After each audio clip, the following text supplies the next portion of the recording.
Vous savez, il faudrait vraiment comprendre que si dans une réunion, il peut y avoir un miracle, c'est parce que il y a un Dieu vivant et vrai. Parce que pour qu'une personne change de direction, je vous assure qu'il faut véritablement un miracle de Dieu. C'est un miracle de Dieu que de devenir un chrétien. Parce que ce n'est pas quelque chose que l'homme est capable de faire par lui-même. La Bible nous dit que l'homme est esclave de ce qui a triomphé de lui. Et la Bible dira même que de la même façon qu'un Éthiopien ne peut changer sa couleur, vous savez qu'un Éthiopien c'est quelqu'un de couleur noire, et il va dire de la même façon qu'un Éthiopien ne peut changer de couleur, ainsi l'homme il ne peut pas changer de lui-même. Il dira même qu'un léopard, donc c'est un animal qui ressemble beaucoup au tigre, il dira un léopard qui est taché dans tout son corps ne peut pas faire en sorte d'enlever ses taches. Ainsi, il est impossible à l'homme de s'en sortir par soi-même. Un jour, les apôtres ont posé cette question au Seigneur, parce que devant une situation, ils se sont alarmés, et ils ont dit, mais Seigneur, mais qui peut être sauvé? Et le Seigneur a été très précis, très simple et très radical. Le Seigneur a dit, pour l'homme, cela est impossible. Il est impossible à l'homme de se sauver par lui-même. Jésus a dit, pour l'homme, cela est impossible. Mais ce qui est impossible aux hommes est possible à Dieu. Amen. Ce qui fait la valeur d'une réunion, c'est pas que finalement il y ait une bonne ambiance ou une bonne prédication. Ce qui fait la valeur d'une réunion, c'est que Dieu soit au milieu de nous. Amen. Et Dieu est au milieu de nous quand la Bible est ouverte, quand la parole de Dieu est prêchée dans toute sa vérité. Amen. Mais finalement, l'homme reste uniquement un instrument. Car la Bible nous dit que s'il n'y aurait pas l'action du Saint-Esprit, c'est-à-dire la personne de Dieu, s'il n'y aurait pas l'action du Saint-Esprit, il ne pourrait absolument rien avoir. L'homme que vous voyez ce soir devant ce pupitre, aujourd'hui, il ne serait rien si un jour il n'aurait pas reçu un miracle de la part de Dieu. Amen. Si jamais le Saint-Esprit ne serait pas intervenu dans ma vie, je serais semblable à toute cette humanité qui dévale vers l'enfer. Et je bénis Dieu de ce que le Seigneur a trouvé le moyen, parce qu'il a trouvé le moyen. Il fallait un moyen. Parce que malheureusement, les hommes n'avaient plus d'autre moyen que de se perdre pour toute l'éternité. La Bible dit que le rachat de l'homme est trop cher et qu'il n'aura jamais lieu. Il n'y a pas un homme qui peut sauver un autre homme. C'est impossible. Mais Dieu a trouvé un moyen. Et ce moyen, c'est que Dieu s'est fait homme. Comme il n'y avait pas d'homme, alors Dieu s'est fait homme. Dans le ciel, il y a eu une voix qui un jour s'est fait entendre. Qui enverrai-je? Qui enverrai-je pour sauver les hommes? Et la Bible nous dit que Christ s'est présenté devant le Père en disant, me voici, envoie-moi, forme-moi un corps. Et il faut savoir que Dieu s'est fait homme. La Bible dit que la parole s'est faite chair. Et la parole, ce n'est pas un autre, si ce n'est que le Christ lui-même. Il est dit dans l'Apocalypse que son nom est parole de Dieu. C'est quelque chose de terrible. Comment accepter finalement que ce Dieu qui a créé le ciel, la terre, les étoiles, comment accepter que ce Dieu, qui tenait les étoiles dans sa main, et qui les a jetés dans le firmament, a accepté de devenir, un homme. Un homme dont la Bible nous dit que l'homme n'est pas autre chose si ce n'est que poussière. Tu es poussière, dit la Bible, et tu retourneras à la poussière, car c'est de la poussière que nous venons. Comment accepter, que cette chose tellement grande, tellement immense, ait pu arriver? Dieu s'est fait homme. C'était déjà dit dans l'ancien temps, depuis des centaines et des centaines d'années, Déjà, il était prophétisé qu'un jour, eh bien, une femme vierge enfanterait un fils. Et que ce fils ne serait pas comme les autres, puisque la Bible dit que tous les hommes sont pécheurs. Et tous nés avec le péché. Je voyais hier, par exemple, eh bien, un petit garçon de l'église qui a pris son petit frère. Et je voyais la scène. Et en jouant avec lui, il a commencé à le frapper, à le jeter par terre. Mais ça s'est déroulé devant moi, alors que lui ne s'apercevait pas que je le regardais. Et j'ai dit, oh, qu'est-ce que tu fais? Il m'a dit, c'est pas moi, il est tombé. La Bible nous dit que, bien qu'on soit, eh bien, un enfant, nous naissons avec le péché. Le péché n'est pas quelque chose qui vient avec le temps, le péché est quelque chose qui est intégré directement dès la naissance.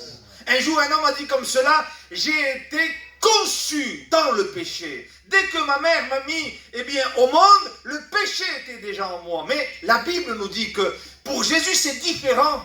Car il nous est dit que, eh bien, la Vierge deviendra enceinte.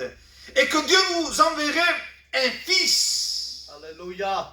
Et lorsque l'ange Gabriel ira voir, à un moment donné, Marie lui dira, le Saint-Enfant qui naîtra de toi, jamais, depuis des centaines d'années, on n'avait pu entendre de la part du ciel que quelqu'un pourrait naître sans aucun péché. Ce Saint-Enfant, Jésus est né dans une totale sainteté. Amen. Il a accepté de devenir homme pour venir, eh bien, combattre, pour venir annuler le jugement qui nous était réservé et le prendre sur lui-même. S'il n'y aurait pas Dieu au milieu de nous, nos réunions ne serviraient à rien. Parce que, voyez, la Bible nous dit que, eh bien, quand bien même il existerait beaucoup de religions, et que bien même il y aurait une bonne morale, la Bible nous dit que si un homme ne naîtrait de nouveau, il ne pourrait pas rentrer dans le royaume des cieux, il ne pourrait pas voir le royaume des cieux. Et cela, il ne l'a pas dit à n'importe qui, sinon à une personne qui était, eh bien, très au courant des Écritures. Et il lui a dit, si un homme ne naît de nouveau, il ne peut pas rentrer. Naître de nouveau, c'est quelque chose que seul Dieu peut faire. Il n'y a que Dieu qui peut donner une vie nouvelle, un cœur nouveau.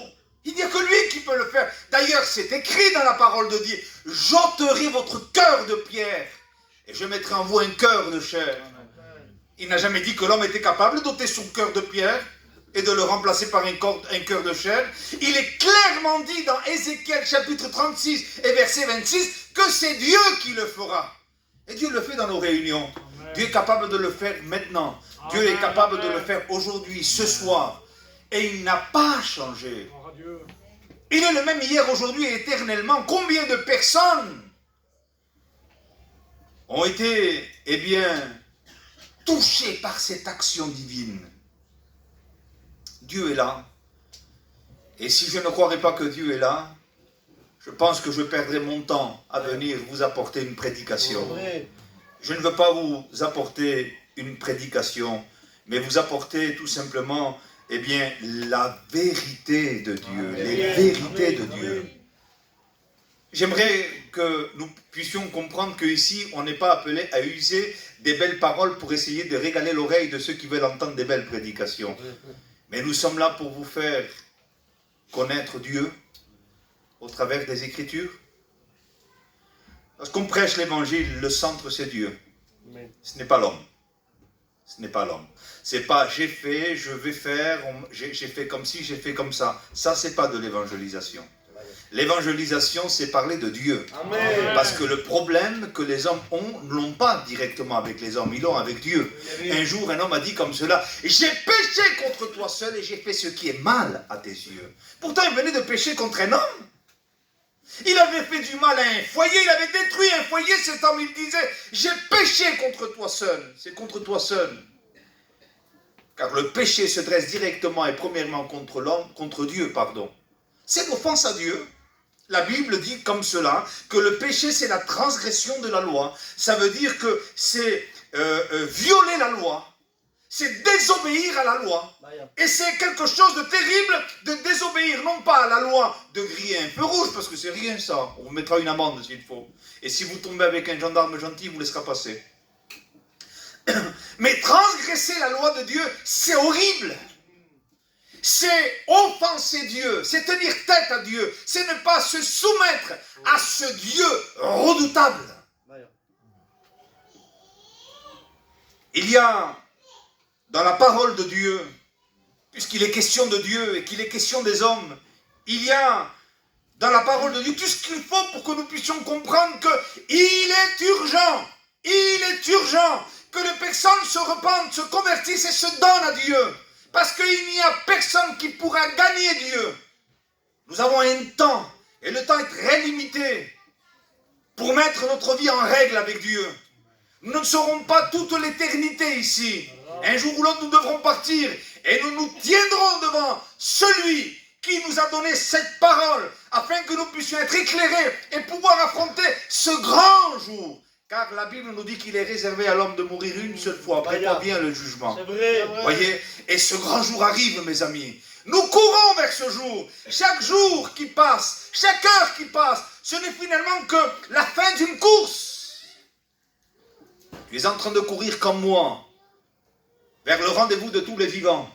Car la Bible dit que la mort est le rendez-vous de tous les vivants. Il n'y a pas un vivant qui, n'a pas été contracté à ce rendez-vous. Tu as un rendez-vous comme moi. Un rendez-vous très important. Tu devras rendre compte de ta vie sur la terre comme moi aussi. Il y en a qui disent, moi j'ai le droit de pécher. Qui t'a donné le droit de pécher? Moi j'ai le droit de faire ce que je veux. Les chrétiens ils ne peuvent pas, mais moi je peux. Qui t'a dit que tu pouvais? Dieu n'a jamais permis aux hommes de vivre dans le péché parce qu'il sait que la conséquence est grande. Amen.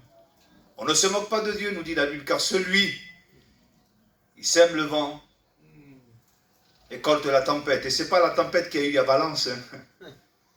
Bien que quand on la voit, c'est vrai, ça nous met en peine. Mais la tempête qui vient de Dieu, c'est terrible. C'est l'enfer pour l'éternité. Le diable tremble de ce jour. La Bible nous dit que Satan lui-même, un jour, devra se tenir devant Dieu. Aujourd'hui, il fait tout parce qu'il a un temps limité avant le jugement. Mais la Bible nous dit qu'un jour, Satan devra se tenir devant Dieu pour être jugé pour tous les péchés qu'il a commis. Et la Bible nous dit qu'il sera tourmenté, Satan, au siècle des siècles, tourmenté. Voyez ce grand personnage qui fait trembler la terre. Ce jour-là, il sera tourmenté. C'est-à-dire qu'il sera pris dans un effroi continuel pendant toute l'éternité. Jésus, un jour, a été voir une personne qui vivait très mal et qui était possédée de 2000 démons. Et lorsqu'il l'a entrevu, lorsqu'il a commencé à s'approcher de lui, il y a un cri qu'il a poussé. Cet homme vivait très mal, puisqu'il ne vivait plus chez lui et qu'il dormait dans les cimetières, il se frappait, il se meurtrissait. C'était un pauvre malheureux. Et la Bible nous dit que la misère qui était la sienne était accompagnée de minimum 2000 démons qui habitaient son corps. Un animal, un grand souffrant, un grand malheureux, qui désirait tellement être libéré. Jésus ira le voir. Il traversera une rive à une autre. Et quand il le voit, là, les démons parlent au travers de lui. Et ils vont dire, nous t'en supplions. Vous voyez, même eux, ils prient. Même eux, ils prient. Ils reconnaissent la grandeur de Dieu. On ne peut pas s'adresser à Jésus-Christ n'importe comment. Ils savent que toutes choses ont été créées par lui. Et ils savent qu'ils sont en révolte avec le Créateur du ciel et de la terre, car Jésus est Dieu comme son Père. Amen. Et ils vont dire, nous t'en supplions, ne nous envoie pas dans l'abîme. Ils ont peur de ce lieu, parce que ce lieu-là, c'est le lieu où Dieu, active le feu de sa colère. Il est écrit ailleurs que les démons croient en Dieu, mais ils tremblent.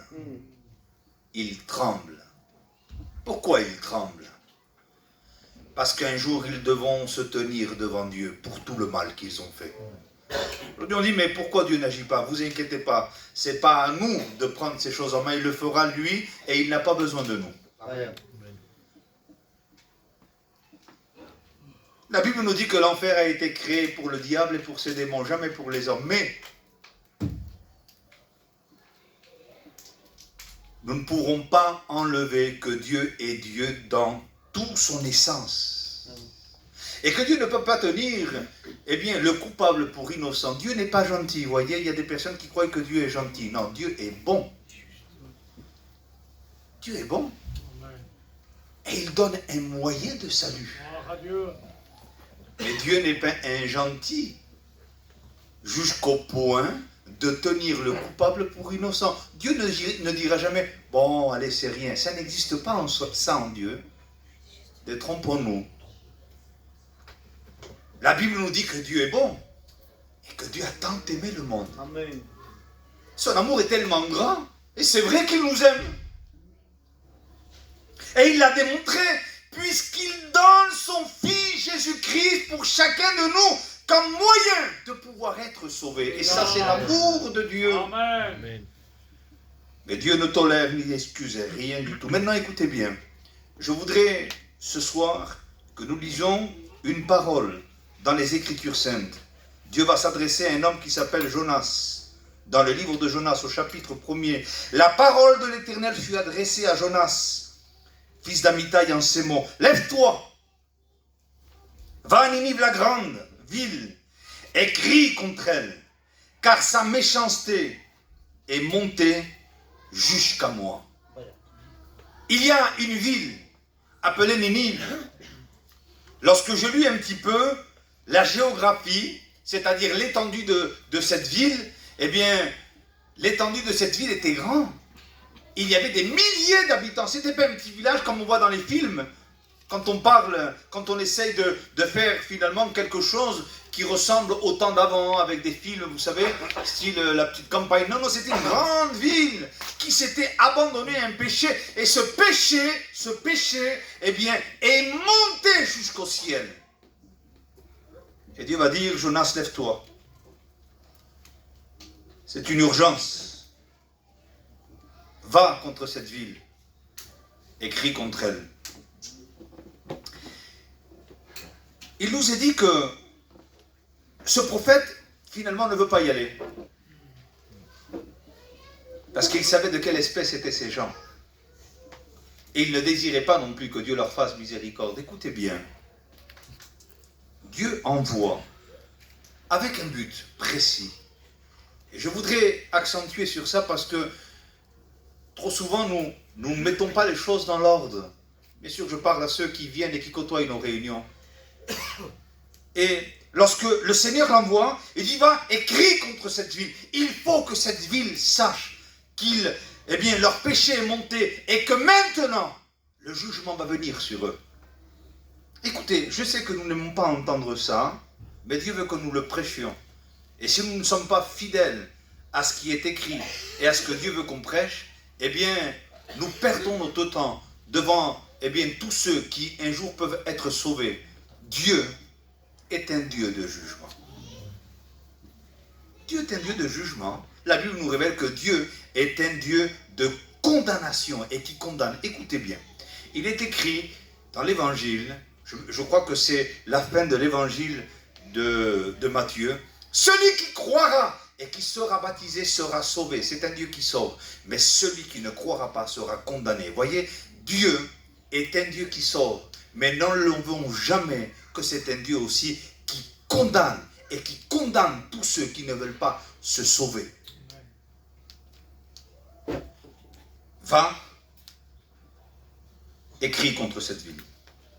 Alors la Bible nous dit que, eh bien, cet homme se lève et il part à Ninive. Et quand il part à Ninive, il nous est dit, et Jonas se leva et alla à Ninive, selon la parole de l'Éternel. Or, Ninive était une très grande ville, vous voyez ce que je vous ai dit, de 3 jours de marche. Jonas fit d'abord dans la ville une journée de marche. Il criait et disait, encore 40 jours et Ninive est détruite. Ça, c'est le jugement de Dieu. Dieu ne pouvait plus retenir le jugement qui allait venir. Or, ce n'était pas le diable qui allait détruire cette ville. Je le répète, parce que ça c'est important. Ouvrez bien vos oreilles. Ce n'était pas le diable qui allait détruire cette ville, c'est Dieu lui-même. De la même façon que ce n'est pas le diable qui a créé l'enfer, c'est Dieu lui-même. Je le répète encore une fois. Ce n'était pas le diable qui allait détruire cette ville, c'était Dieu lui-même. Ce n'est pas le diable qui a créé l'enfer, mais c'est Dieu lui-même. Le diable n'a pas créé un enfer. Le diable doit y aller en enfer. Et il ne régnera jamais en enfer. Je le rappelle ici, il sera lui tourmenté au siècle des siècles. Mais celui qui a créé l'enfer, ce n'est pas Satan, mais c'est Dieu lui-même. Et la Bible nous dit qu'il va crier. Et il va dire encore 40 jours pendant 3 jours. Et Ninive sera détruite. Parce que nous regardons dans les Écritures, nous nous rendons compte de quelque chose, c'est que Dieu avait un but précis. C'était de sauver et non de juger. Vous allez me dire, mais tu te contredis. Non, je ne me contredis pas. Je vous dis la vérité. La vérité est celle-ci. C'est que Dieu, avant de juger, il préfère sauver. Car il est venu, non pas pour juger, mais pour sauver. Mais la Bible nous dit que si les personnes ne se sauvent pas, ils devront avoir part au jugement. Alors, la Bible nous dit que les hommes, les gens de Ninive crurent à Dieu, ils publièrent un jeûne et se revêtirent d'un sac depuis le plus grand jusqu'au plus petit.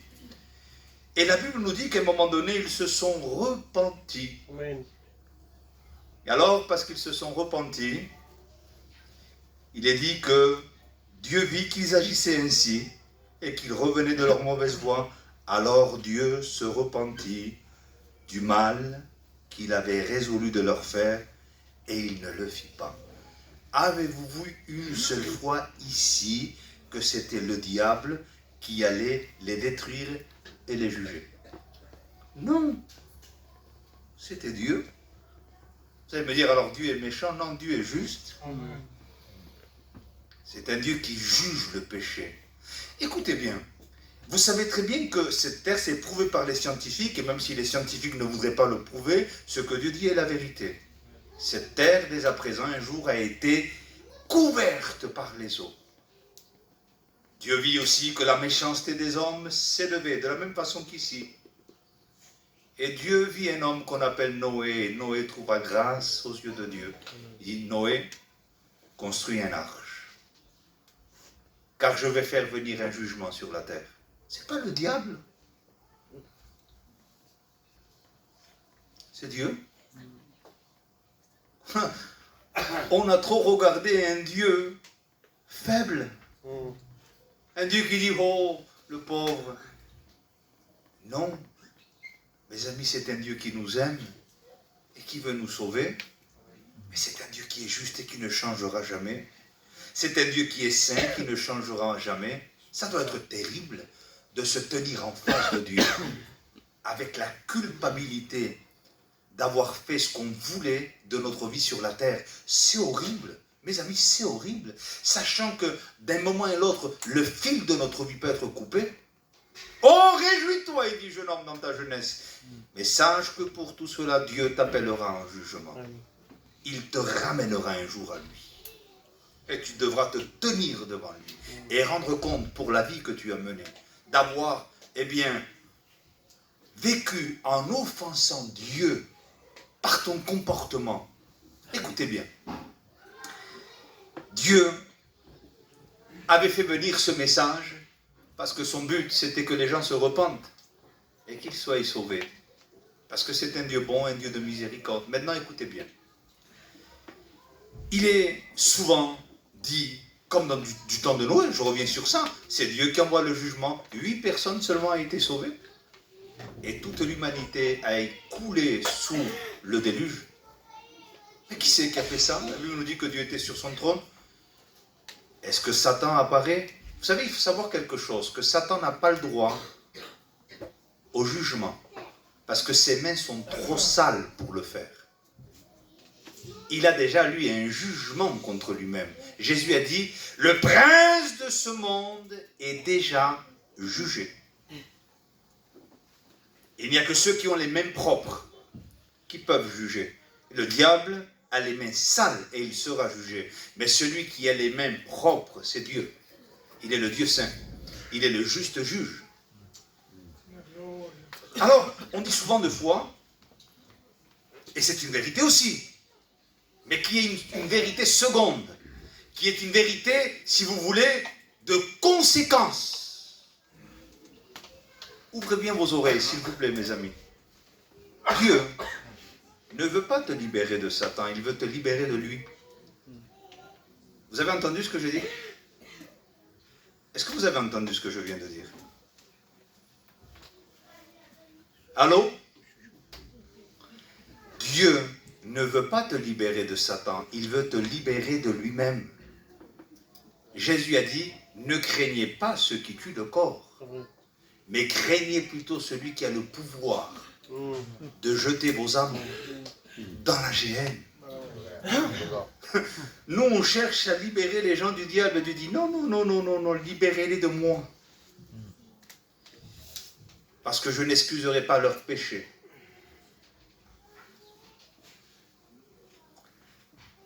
Il y avait des gens qui venaient du temps de Jean le Baptiste et qui essayaient d'utiliser des méthodes un peu spéciales. Et ces méthodes étaient celles-ci. C'est qu'ils se mettaient dans l'eau et ils se faisaient baptiser. Mais Jean se rendait compte que finalement, il n'y avait pas eu de repentance. Et Jean va dire, mais qui vous a appris à fuir la colère à venir? Mes amis, il faut que vous compreniez quelque chose. Et c'est l'amour de Dieu qui veut qu'on prêche ces choses. Il y a une colère à venir. Dieu est en train de retenir sa colère contre tous les péchés qui se manifestent sur la terre. Il y a eu des jugements d'anticipation. Ça veut dire quoi? Il y a eu des jugements qui sont intervenus sur la terre. Autant que dans Sodome et Gomorrhe, et autant que pour le déluge. Il y avait un jugement qui allait venir aussi sur la ville de Ninive, mais celui-là n'est pas le jour de la colère. Il y aura un jour, eh bien, où la Bible nous dit que ce jour, c'est le jour de la colère de Dieu, où tous les hommes devront rendre compte devant un trône blanc pour passer l'éternité d'un côté ou de l'autre. Mes amis, c'est une vérité ce que je vous dis. Et la Bible nous dit que là, les gens venaient, ils essayaient quelque part de tromper le prophète, se tromper soi-même et qui sait peut-être tromper Dieu. Et ce prophète disait, mais qui vous a appris à fuir la colère à venir? Elle vient, mais Dieu ne veut pas qu'elle vienne sur nous. Dieu veut trouver véritablement des gens qui se repentent, des gens qui disent, Seigneur, je suis coupable, Seigneur, je ne suis rien, je t'ai offensé, je n'ai pas le droit de jouer, car tes yeux sont comme des flammes de feu. Tu veux te cacher derrière quoi? Derrière qui? Ses yeux brûleront. Eh bien, tout ce que tu mettras devant lui, ta vie est complètement dénudée devant lui. Ton cœur ne peut pas être caché. Il sait tout de toi. Il sait ce qu'il y a dans ton cœur. Il sait ce qu'il y a dans ta vie. Il connaît tes paroles. Il connaît ton arrogance. Il connaît ton orgueil. Il connaît ta vanité. Il sait ce que personne, eh bien, sait. Il sait tout de toi. Gloire à Dieu. Mais il ne te dit pas ça pour venir à un jugement, il te dit ça parce qu'il ne veut pas que le jugement vienne. La Bible nous dit que Dieu veut que tous les hommes soient sauvés. Ça, c'est le désir de Dieu. Et qu'ils viennent à la connaissance de la vérité. Il veut nous délivrer de lui-même. Parce que c'est lui qui dira, lui les pieds et les mains, jette-le dans les ténèbres du dehors. C'est pas Satan. C'est pas Satan, mes amis, qui dira, liez-lui les pieds et les mains. Mais c'est Dieu lui-même, c'est le juste juge. Et quelle grâce Dieu nous fait en disant, moi je vous aime. Je ne veux pas que vous soyez perdus. Moi je veux que nous fassions la paix. Je voudrais qu'il y ait une véritable réconciliation. Un jour un homme s'est exprimé comme ça de la part de Dieu. Nous vous en supplions, soyez réconciliés avec Dieu au travers de Jésus-Christ. Rendez compte que Dieu a donné son Fils et qu'il l'a donné pour nos péchés et que la main ensanglantée du Christ se tend vers nous pour nous réconcilier avec Dieu. Il ne veut pas que les gens restent dans leurs péchés, mais il veut que les gens se repentent. Amen. Combien de fois ça fait que tu entends l'évangile? On ne peut pas s'esquiver devant Dieu. Il y a une colère à venir. Regardez ce texte, je vous le lis. nous est dit comme ça.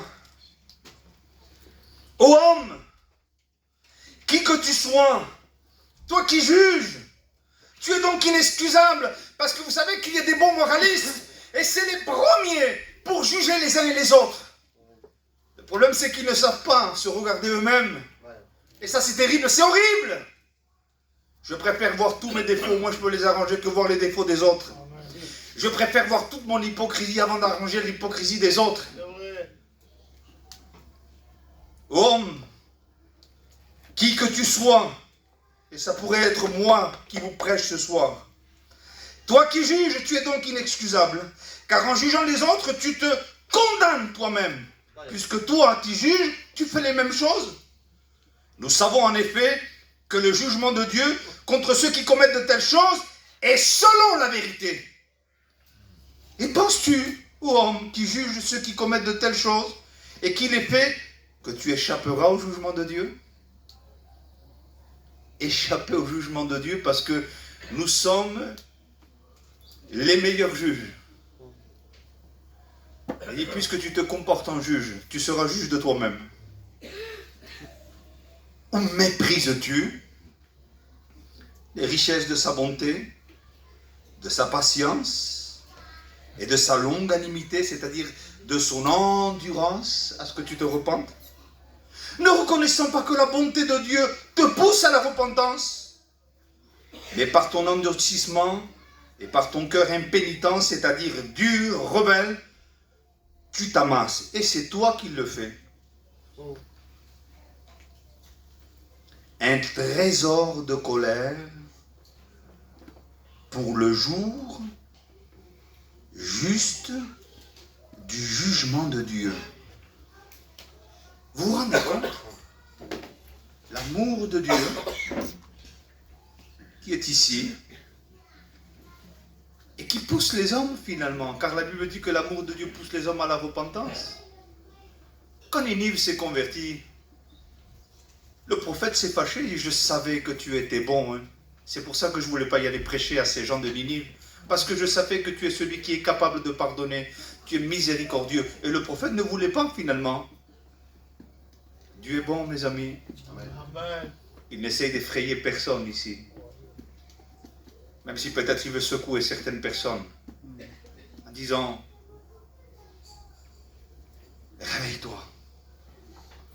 Beaucoup trop de personnes sont en train de s'habituer à venir aux réunions. Moi, ce qui m'étonne, c'est que les paroles qu'ils ont dites contre les chrétiens reviendront un jour sur eux. Vous savez qu'il y a beaucoup de personnes aujourd'hui qui jugent les vrais chrétiens. La sœur tout à l'heure a parlé, elle a dit: un chrétien ne vit pas une vie facile. Nous avons des combats, mais nous avons cru, nous nous sommes attachés à Dieu. Amen. Et combien certaines personnes sont des inspecteurs et des inspectrices. Ils cherchent constamment la faille et ils jugent. Et Dieu dit: penses-tu, toi qui juges les autres, que tu t'en sortiras? Il y en a qui se croient justes parce qu'ils jugent. C'est incroyable comment on peut se tromper. Hein. Je crois qu'il y a des fois des inconvertis qui peuvent passer derrière l'estrade et qui peuvent dire: un chrétien c'est comme ça, un chrétien c'est comme ça, et ça t'as pas le droit de le faire. Pourquoi? Toi t'as le droit de le faire?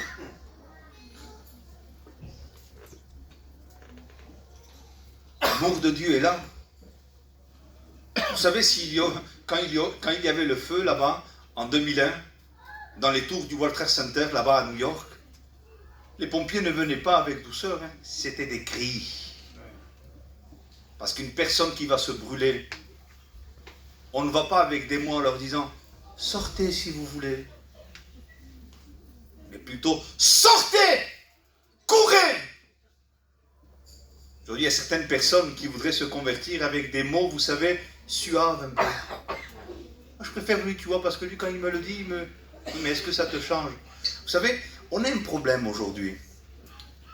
Et ce problème est celui-là. La dernière fois, j'ai passé derrière un frère qui a prêché. Donc à l'église, c'est mon jeune à moi. Il m'a dit: pasteur, viens et termine la réunion. Vous savez qu'il y a des réunions que, des fois, il y a je ne suis pas contre, attendez, hein, mais des réunions bruyantes. il y a comme une manifestation. Et on voit des gens qui pleurent. Je ne suis pas contre ça, moi. Hein? Mais finalement, les gens, des fois, se trompent. Et ils croient qu'une bonne réunion, c'est seulement d'avoir été pris par des sensations et des émotions. Et on pleure. Oui, mais est-ce que tu as pris une décision? C'est ça. C'est ça. Ah non, j'aime pas, je me sens pas prêt. Alors ils reviennent à une autre réunion. Oh, t'as pas vu comme il a prêché? J'avais mon cœur qui battait. Il y en a qui font comme ça, mon cœur il battait. Je sentais des frissons de partout. Quelle bonne réunion. Quelle bonne réunion. Quelle est ta décision? Ah non, j'en ai pas pris. Mes amis, le diable peut garder des gens très émotionnés qui partiront en enfer. Parce que sans décision, on ne se sauvera pas. J'ai mis devant toi deux chemins. Voici le chemin de la vie et voici le chemin de la mort. Choisis, décide. Personne ne se sauvera. Il y en a qui croient que finalement on se sauvera par enchantement. Dieu fera comme ça. Non, Dieu n'est pas Merlin l'enchanteur. Dieu nous demande de prendre nos responsabilités. La grâce de Dieu veut faire un miracle dans nos vies. C'est à nous décider. Vous savez, quand je me suis converti, il y a de ça 27 ans, j'étais jeune, j'avais 18 ans. Il n'y avait rien, aucune émotion. J'avais compris que j'étais un perdu, comme certains le savent aussi. Alléluia. Que ma vie n'était pas en règle avec Dieu, et que ma vie était faible. J'avais peur que mon cœur, s'arrête de battre. Il y en a qui sont courageux, ils n'ont pas peur. Cette peur, ce courage, il ne m'intéresse pas à moi. Parce que des gens courent un grand danger en ayant autant de courage. Non. Un jour, un homme disait, enseigne-moi à compter mes jours, que je sache que je ne suis pas grand-chose. Mes amis, Christ a payé pour nous. Amen. Vous savez que la colère de Dieu qui devait nous revenir a été déversée sur le Christ. Christ est mort à notre place. Il s'est mis entre toi et Dieu et il a dit, frappe-moi à moi sur la croix du calvaire. Vous allez me dire, quand est-ce qu'il a dit ça? Quand il a pris nos péchés. Parce que quand Christ a pris nos péchés, alors il fallait que ce Dieu juste vienne juger chaque action du péché. Et Christ a été jugé à notre place. La colère qui nous revenait est tombée sur lui. Le châtiment qui nous donne la paix, nous dit la Bible, est tombé sur lui. Alors tu vas me dire, mais alors c'est bon. Finalement, s'il a déjà pris la colère, je suis sauvé. Oui, mais Dieu te met dans une responsabilité. Il a ouvert le ciel, mais il te dit de rentrer par la repentance. Amen. Et il t'appelle ce soir. C'est pas difficile d'être chrétien, croyez-moi, quand on accepte la parole de Dieu. Ce qui est difficile, c'est de se faire un christianisme qui n'est pas dans la Bible. Celui-là, il est difficile. Mais Jésus parlait aux enfants.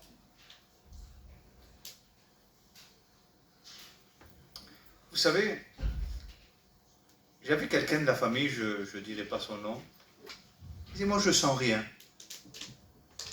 Parce que les gens appellent trop à la sensation. Je me souviens qu'un jour, mon père, il disait, tu sens rien, je vais te frapper avec un bâton, tu vas voir, tu ne vas pas le sentir.